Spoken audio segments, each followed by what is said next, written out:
The 360 on Energy and Carbon, hosted by 360 Energy. Before we get into today's episode, the 360 Energy team would like to thank you for making this yet another exciting year of the 360 on Energy and Carbon podcast. In our third year of podcasting, we reached over 20 countries, produced 40 plus episodes of new content, featured over 20 expert guests on our show, pulled in thousands of listens, and entertained hundreds of listeners to whom we are so grateful. We extensively explored the 360 part of our podcast name this year by featuring energy and carbon topics from food to ocean health, data to climate modeling, technology to markets, government to utility, ESG to corporate strategy, and literacy to industry examples. David, John, Alana, and myself sincerely thank you all for joining our energy and carbon journey. We look forward to sharing many more episodes with you in 2024. To the listeners we are a number one podcast for, we especially appreciate you. Thanks for listening to us weekly. Now let's get into our 2023 end of the year recap episode. Welcome back, Dave and John. It's really great to be back. Yes, it is. And it's one of our most valuable and important podcasts doing the summary of the year. This is fantastic. This is honestly my favorite to record because it gives you two a very hard time in choosing what some of your favorite episodes were this year.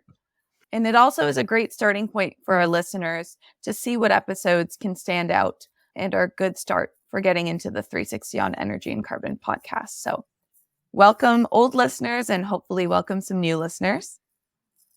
To kick off this episode, what are some of the most valuable episodes for our listeners? You want to go first, John? Okay.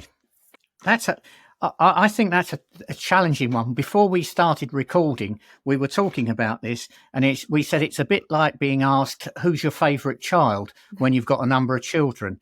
It's interesting. Dave said in response to that, it depends when you ask. But I think what struck me, and I'm avoiding the question at the moment, but I think what struck me was that we tackled a number of areas over the year.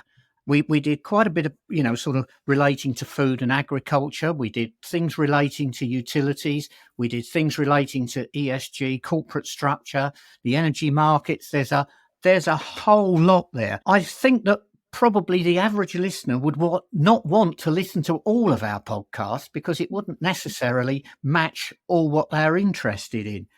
But I'm gonna speak out here, and I'm gonna say I really enjoy when we talk about things, but I think that our listeners should look at the people that we have and we interview, because those are the podcasts certainly that have more impact on me, because you're listening to what somebody else has got to say. And I think we've had some podcasts there that are particularly interesting. Certainly Sarah Keys on ESG, and because that is a hot topic at a corporate level. I think another one that I certainly would want to pick out would be with Phil DeLuna and the carbon capture and removal, because I think that was really, really interesting. And then, I'm then stuck because it depends who you are and what you want to hear. But at the moment, I'm going to say those are two sort of higher level things to consider. So, John, I'm going to be a little cheeky, and that is because our executive director didn't ask for a number. She didn't say what was the top three or no. So I went through. Oh, no. Oh, he's going to do it. John, I found a flaw in the system. I found a flaw. Like, it's just, I got to answer the question. So just to bear with me, I won't. But I went through all this. And as you said, it's like, how do you pick? Like, you could go, the most recent one. So that's vivid but it was really challenging. Okay. So I'm going to tell people, I actually picked 12. Oh, wow. 12. Right now, I don't know if people want to hear about it, but all I'm saying is, as John, you categorized it, it is depending on the listener and the area of interest that they have. So you kind of nailed it, and we're going to talk about this later. But it encompassed agriculture, It encompassed case studies of customers actually doing things, like real Yeah. customers who are doing things. It included the energy industry, and we're dealing with leaders in the energy industry that are actually change makers in the energy industry, not the status quo. And then we had, like you say, deep thinkers like Sarah Key, Bob Willard on the Yes. procurement piece. So in summary, I picked 11, and I'm happy to put that on LinkedIn on who those top 12 or 11 are. But it's depends on where you're coming from. So that's my answer, and I'm sorry I wasn't being more direct. But Now, Dave, you've opened a can of worms for yourself, because if Yes. you put these 12 on LinkedIn, somebody's going Yes. to go, "What order are you putting them in?" Oh gosh, yeah. Well, that they'll have to stay tuned for that one because it will change every week, John. Well, I will speak from our listeners' end. In the top 3 episodes that they enjoyed were actually 3 internal episodes, besides the other ones that we'll get to later. One of their favorite ones was the 2023 energy and carbon trends. So that was kind of us passing around some ideas we thought would be popular in 2023. Another popular episode was actually from last year, but it was our DER basics. And the DER basics still hold true to today. They were recorded at the end of 2022, but it still seems to be a 2023 favorite. So if you ever want to learn more about distributed energy resources, that's available to you. Another popular episode for our listeners was the top 5 energy and carbon management steps. So that seemed to change our listeners in the way they think. So that's another great episode, as well as our net zero procurement basics. So those were some of our listeners' favorites. Now, interesting enough, what's surprised, well, I'm pleased, by the way, I have to be careful on this one, that it was just us talking and not guests speaking that caught people's attention. Yep. So Nice. a few guests topped these episodes a little bit, but I will speak to those as we go through the rest of the questions. Okay, very good. That made it quite balanced, because we didn't want to refer to our own episodes, but you, through listener feedback, are saying that some of our own episodes were valuable. And I think that is really nice to hear. It is. It is. Our listeners like to hear you talk. We can do that. Lysandra, as you know, that's not a problem for John and I. I know. And so does Elena. So let's see if you both have one for me here. What episode had the biggest impact on the way you think? Okay, I'll go for this. And it was Phil DeLuna with his deep sky carbon capture and removal. I have for a long time been, how can I put it, slightly not skeptical, but not fully bought in to carbon removals, because I always felt that, well, maybe we should be, it's an end of pipe solution. We should be doing something before. But I think over the course of the year and the podcasts we've been doing and other things I've been doing have made me realise we got a real problem. We are not stopping producing carbon quickly enough. And then when you get somebody like Phil saying that technologically a solution exists with a location, Canada, where excess carbon could be sucked from the atmosphere and safely deposited, you start thinking to yourself, yeah, this has to be part of the mix. And I think I've moved from being, let's say, slightly skeptical about carbon removal, carbon capture, carbon storage, to going, yes, it's something that we have got to consider, but as part of the mix, not a singular solution, but it is part of the mix. So that's the sort of a pivot point for me in terms of the podcasting we've done this year. John, I want to add to this because, and you guys correct me if I'm wrong, because I listened to the podcast. He's not only suggesting that Canada can do it, but he's also suggesting Canada could do it for the world. Yes, he was. He was. And for I the think total world. Like the world. Like when I heard that again, I'm going, oh my gosh, the opportunity that we have available to us is huge. That is a big wow factor. I mean, the if you like, the scientist in me goes, we need to have that claim peer reviewed and checked out. but we know that Phil is a credible person, and Highly credible. he wouldn't loosely be making a claim like that. But it's when you hear that, and then it follows, and this is the scary bit. Well, why aren't we doing it? And I think in part on that, you'll have to listen to our COP28 podcast, because I think, I've got some suspicions about what we might be talking about in that. And John comes with his research, so I highly suggest you all tune in. Yeah, for sure. I can't wait to be listening to it. Well, I tell you what. Okay, so I was going to say, just an added bonus on our COP28 episode is somebody who I know quite well here in the UK and do work with is actually going to COP28. So I will be able to get some first-hand or second-hand, but, rather than just a generic reporter, I will be able to get somebody I know telling me what they thought about what it was like. So that I'm waiting for that. Looking forward to it, John. Okay, so mine.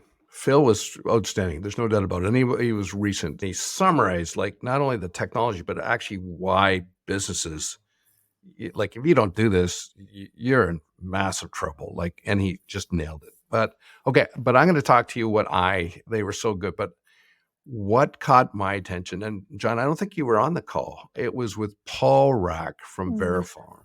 No, I wasn't. And he's on that one. a small manufacturer that has been doing sustainability practices. And when I say that, focusing on energy efficiency, things of that nature for over 10 years. And he said, quite frankly, and I think I stand to be corrected. I think he's 22,000 square meters. So it's not a big operation, by the way. And he would be deemed as an SME.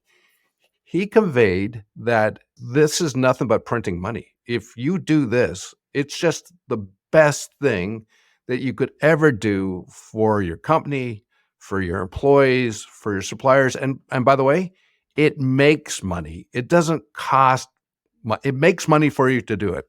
And the fact that he's been doing it for so long, and he has evidence, and he's a small player, because for our listeners, we work with a lot of large corporations that struggle with this, truthfully. Yeah. And he's a small player that has nailed it and has conveyed the value. So I thought, wow, when you see a company like him that's done it, proven it, I have a lot of hope and faith that more players, more SMEs. In fact, I think SMEs will actually could lead the world in this, because they're faster, they have less bureaucracy. So I felt that was a pretty key one for me. Now I'll talk about the three that had the biggest impact on our listeners in the way that they think. Now, they share some of the same sentiment as you, Dave, but our top episode was Net Zero Procurement and Supply Chain with Bob Willard. That's episode number 82. Our second most listened to episode was A Sustainable Business Case Study, which was Veriform, episode number 85, and that was with Paul Rack. Yep. And then our third most listened to episode was What's Happening with ESG in 2023 with Sarah Keys, episode number 81. So those were our listeners' top hits. You know what's interesting, Lysandra and John, is that we are connected to Sarah and Paul Rack because of Bob Willard. Oh, and they're all the top three. Yeah. All the top three? Yeah. So now, I will say something that had the biggest impact on the way I think we have some of these guests on, almost some of them have been on every year since we've started the podcast. This is our third year going. And I think what's had the biggest impact on the way I think is that the way they think has changed over the years. Yeah. And it's really great to see these very intelligent guests, these experts in their industry, adapting and coming up with new ideas and new ways to see the future. I think it's very inspiring, and it shows that we all have room to grow. Totally agree. I think it's so true there. I'll go with this. It's a bit dangerous, but we are having an inquiry into the COVID situation. It's a government-funded inquiry. And one of the comments was made by somebody, well, the problem was the scientists kept changing their advice. And somebody had to point out that what science does is it looks at what's going on, it provides what it thinks is the solution and what you should do, And if the underlying facts or circumstances change, then the opinion of what you should be doing changes. And I thought that's quite interesting because an awful lot of people expect science to be fixed. I mean, we believe, gravity, Newton, all that, that's it. But the truth of science is that's what science accepts until it comes up with another explanation, a better explanation, and then it might go somewhere else. And I think you're absolutely right. I think to have speakers on who are prepared to change their view in light of changing circumstances is really interesting, and it's important, and it's something that we all need to do. It's really evolution, Yeah. really, right?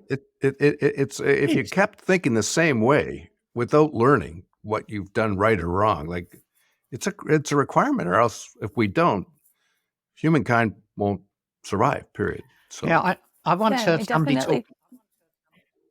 I was going to say, I once heard somebody talking about, he's got 40 years experience. And somebody said, yeah, the problem is he's got 1 year's experience. He's relived for 39 years. Yeah. And I think it's safe to say, on the 360 Energy podcast from episode 1 to episode 110, I definitely think our mindsets have changed as we listen to more and more of these guests, as we've explored more topics, as more facts have been publicized.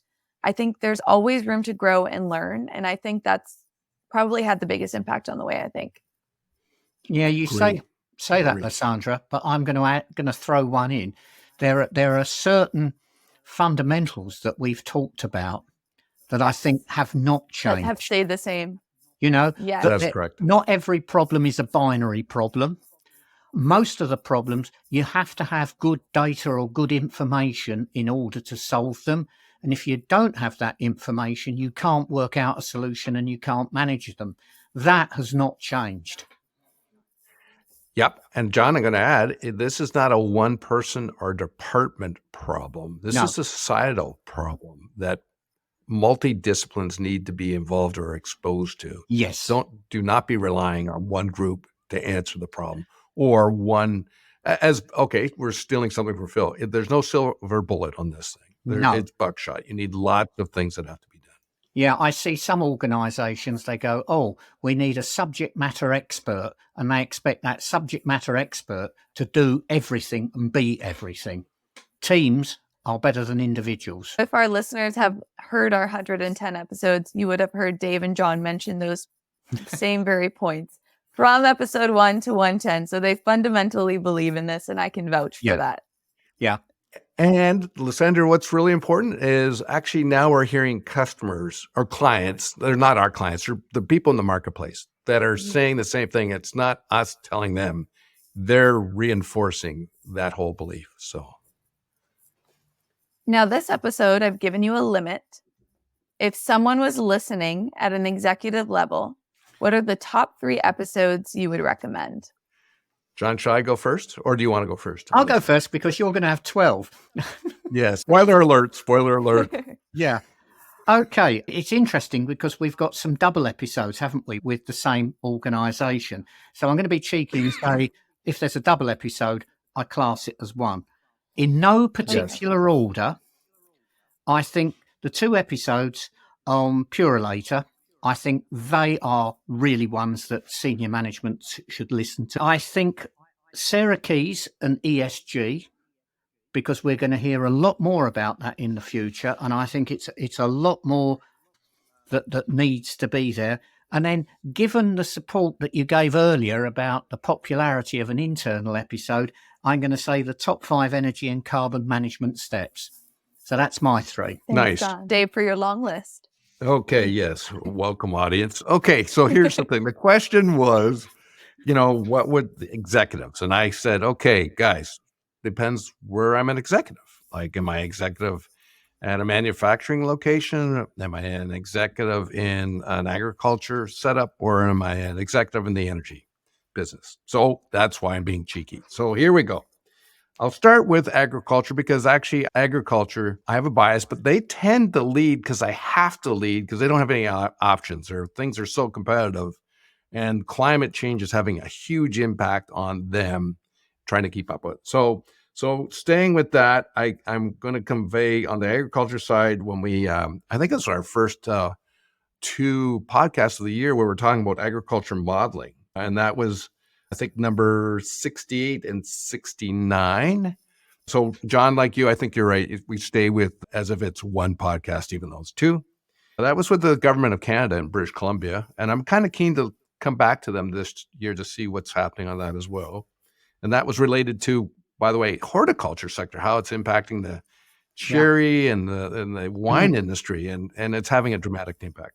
The second one that I want to reference is Depeche, who talked about how climate change is impacting the farming side and how regenerative farming is, quite frankly, becoming a way of doing business, which is what was done probably 100 years, 150 years ago. So it's coming back.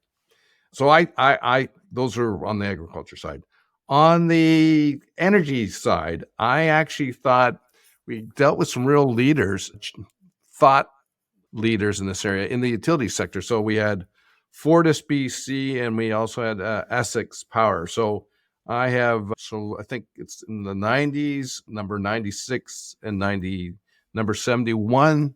And then if you want to stay with John Norman, because he's in the energy industry, and it's a change, like his technology for long-term storage will replace thermal plants or assist in renewable energy. It's a game changer. So, okay, now to the marketplace. And John, I'm in total agreement. I think what Purolator is doing and has been doing for years, and they have been very open and transparent to try to tell people the importance, but also what steps to take.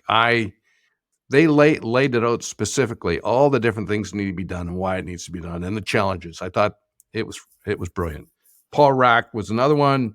And then I tied in Bob Willard and Sarah Keys, because those are the procurement, how to do procurement and ESG. So that's my executive listing that I would recommend. So I'd put it in those categories. Now I'm going to, as always, take it from a beginner route, and I'm going to kind of go back to basics. And I think my top 3 that I would recommend was our first episode of 2023, which is the top 5 energy and carbon management steps, episode number 67. Following that, I think key steps to a successful energy transition, episode number 100. I think those 2 will give you a really good idea of where to start. And then what I thought was actually really valuable was our episode with Electricity Human Resources Canada's CEO, Michelle Brannigan. And that was Workforce for a Low Carbon Economy, episode number 84. So without the proper workforce, you won't be able to move to a successful energy transition. True key point. Yeah, touche. That's good. That is a good selection. Yeah, we tend to forget in this business. We talk about, resource management. We tend to forget that human resources are absolutely critical to whatever's going to happen. And if we don't have people trained in the right skills and available, then we're not going to be able to make the transition. So that's a really good point. Wish I'd thought of that. My recollection too, based on what she was saying, and it's so critical, is the utility industry, specifically the electrical, because we're going to probably double, possibly triple our requirements for electricity. We don't have the trained resources currently in place, and there's a lot of people that are going to be retiring. So I thought it was a very, very important piece that had to be spoken about and needs to be focused on going forward. Yeah, I think what I found most interesting is, a lot of, especially this year, we focused on really interesting technology to help us lead to a low carbon future. But another part and another tool is humans, the humans that are behind the technology and the humans doing this day-to-day work to lead to that low carbon economy. So I thought that episode was really great. Sandra, that would be one of the other items that John and I forgot to mention, is how people are the most important, not in technology. Yeah. So you nailed that's another key fundamental piece. Yeah, if you haven't got people in place, you can have all the fancy strategies. In fact, you can't even build a decent strategy unless you've got the right people around. Yeah. Yeah. And education, that's our other one that we should have said when we're saying our fundamentals. Yeah. Yes. Energy, I think we're now to 5. Yeah. We're doing all right. Thing is, if people listen to the Now- podcast, they'll pick these all up. They will. They will. All it takes is 2 episodes and Yeah, you open got it. source, which is great. It's great. Hmm. Now, my favorite question, and this question we ask our guests every single episode: what was your biggest takeaway? So, did you have an aha moment during this year? Okay. I'm going to tell you, and I did mention this in the pod, like as one of the favorites, but Bob Hawksworth was talking about how the city of Calgary, how they look at how to check on how they're forecasting what they're doing and if they're actually doing it. But he said something that like caught my attention. The week before, I'm a pretty healthy person, but I had a temperature, which I'd never had. And I felt I was completely out of it. And he was saying, really climate change, just think about this. If you're going 1.5 to 3 degrees, like imagine what you're like when you have a temperature yourself, how you feel. So what's the world going to feel like when we're 1.5 to 3? And it hit me like a ton of bricks. Like, oh my God, I remember how I felt when I was only like 1.5 degrees. He made a great analogy. And I thought, he's right. The world doesn't think about this stuff because we take everything for granted what we have. So there's so many other things, but that really nailed it for me on why it's so important that we have to do something on this. That's great. John, what was your biggest aha moment? I'm going to go back to Phil DeLuna and his carbon capture, storage and removal. But I'm going to use this opportunity to throw in an episode that we haven't talked about that I think is really appropriate given that this is coming out in December. And that was Robert Lee, episode 98 on reducing leftover cuisine. And I think all of our listeners have a moral duty to listen to that episode and think about it. John, can I pick up on what you said? Like what captured me is 40% of the U.S. that grows food is actually wasted. 40% of all the U.S. that's growing crops is wasted. That hit me like a ton of bricks too. Yeah. That was a big piece. Yeah, it's something here in the UK. I've been involved in a project we call food banks, and I'm aware that there are issues to be done. But hearing how a young man had an idea, put it into place, and he now has 10 to 15,000 volunteers supporting his project. It actually shows the power of groups of people, and that's all being done, not being driven by profit or anything else. It's being driven by a desire to do better. And I don't think you could have a much better message round about Christmas time. I got a feedback from a listener, and they thought Markham Hishop's podcast on the energy transition was one of the most valuable that they found, and that the history of the transition has been going on for years. Agriculture has been doing it. He thought that was fantastic. One thing that Markham felt, and I hear this from guests frequently, is a story has to be told so people actually get it, because we can get too technical, the industry period. So I totally agree with that. One thing that Markham said that caught my attention that I didn't agree with, but I'm not saying he's wrong, is that he felt it wasn't really up to people to make a change. We have to make it easy for the change to occur. So it's not up to people. Coming back to what we said earlier on the fundamentals, I actually think the way we relied on other people to do this work, I think society has to be more involved. That's kind of different from what I think some of our participants, they always think, oh, it's technology or the utility. It's the utility's job. You don't have to worry about that. I actually think we have to download some of that responsibility in society. And I'm not sure that's agreed, understood, or, possibly that's part of the bottleneck.